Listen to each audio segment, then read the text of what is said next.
ससा आणि साळू. नर्मदा नदीच्या किनारी एक घनदाट जंगल होतं, पण त्यात राहणारे प्राणी नेहमी आपापसात भांडत असत. आपण सतत भांडत असतो. आपल्याला कोणी राजाच नाही जो आपला न्याय करू शकेल. आपल्याला एक राजा हवा. पण राजा बनणार कोण? पुन्हा त्यांच्यात भांडण सुरू झालं. राजा तर मीच बनणार.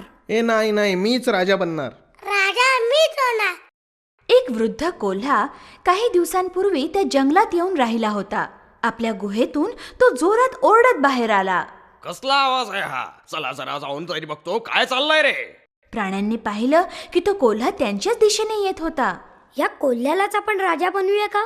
हे ठीक आहे. जेव्हा तो वृद्ध कोल्हा त्यांच्या जवळ आला, आम्हाला एक राजा हवाय. तुम्हाला आमचा राजा बनणं आवडेल का?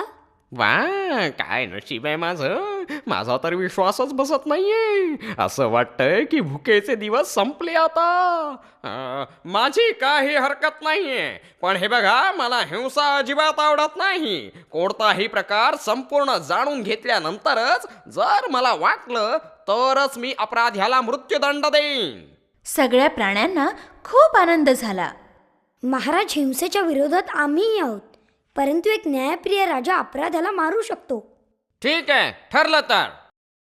दुसऱ्याच दिवशी ससा आणि साळूमध्ये पुन्हा एकदा भांडण झालं. हे बघ, हे बिळ माझं आहे. नाही नाही, हे माझं आहे. मी आधी पाहिलं. तू आधी बघितलं असशील, पण माझ्याच बाबांनी ते आधी बनवलंय. तुझ्या बाबांनी बनवलं म्हणून काय झालं? ते तर कधीच चढून गेले. अच्छा, असं आहे तर चल आपण राजाकडे जाऊ. चल चल. न्याय मागण्यासाठी ते दोघेही जण वृद्ध कोल्ह्याजवळ गेले. ओ महाराज, आम्हाला न्याय हवाय, न्याय. काय झालं आता? दोघेही एकाच वेळी आपापली बाजू कोल्ह्याजवळ मांडू लागले. थांबा थांबा, मी वृद्ध झालो आहे आणि मला नीट ऐकूही येत नाही. जरा जवळ येऊन सांगा बघू. न घाबरता दोघेही कोल्ह्याच्या जवळ गेले आणि दुसऱ्या क्षणी कोल्ह्याने त्यांच्यावर झेप घेतली.